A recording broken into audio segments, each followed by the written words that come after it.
Hello everyone, welcome back to our channel WebToTech. Today we are going to show you process how to remove your Facebook link from Instagram bio. This can be useful if you want to manage the account separately. So without further delay, let's get started. First, open your Instagram app. Make sure you are logged in into your account from which you want to remove the Facebook link. Once you are on the profile, locate and tap the profile icon on the bottom right corner of the screen. Here you are on the profile page. You can see the Facebook link right below your profile picture.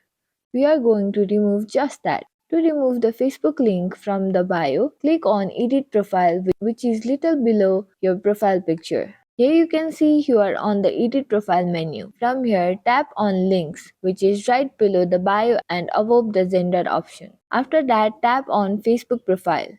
An option to remove from bio will appear. Tap on it. Wait for a few seconds. Now you have successfully removed the link from your profile. To check, let's go back to profile.